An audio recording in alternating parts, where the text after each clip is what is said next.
ग्वालियर में अवैध उत्खनन में लिप्त ट्रैक्टर ट्रॉली के विरुद्ध कड़ी कार्रवाई किए जाने के निर्देश कलेक्टर रुचिका सिंह चौहान ने आरटीओ और पुलिस विभाग को दिए हैं।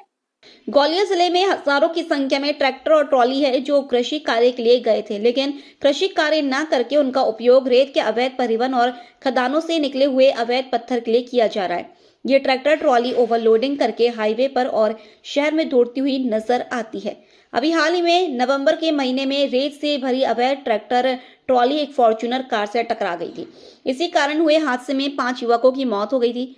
इस मामले में अवैध उत्खनन में जुटी ट्रैक्टर ट्रॉलियों पर कार्रवाई की मांग उठ रही थी। इस मामले में ग्वालियर हाईकोर्ट में भी पिटीशन दायर की गई थी। ग्वालियर हाईकोर्ट ने भी इस पर संज्ञान लेते हुए ग्वालियर चंबल अंचल के विभिन्न जिले के कलेक्टर और एसएसपी से जवाब तलब किया गया था।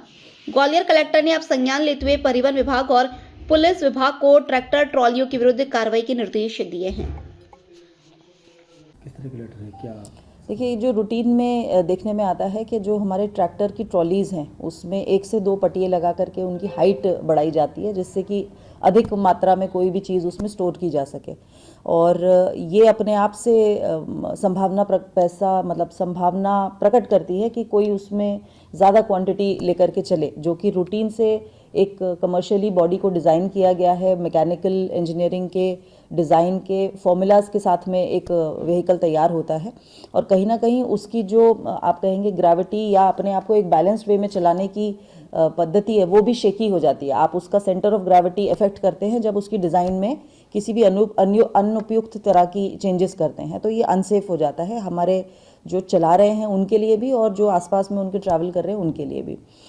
इसमें ऐसा बिल्कुल हो सकता है कि कई लोग हैं जिन्होंने दूसरों को देखा देखी इसको लगा लिया है, तो इसको सभी लोग अपनी गाड़ियों से अविलंब हटाएं, क्योंकि ये मोटर व्हीकल्स एक्ट का वायलेशन होता है। और अगर अब ये ऐसा करते हुए पाए जाएंगे तो इसमें सुसंगत धाराओं में उन पर सीरियस चालानी कार्रवाई होती है, वो होगी।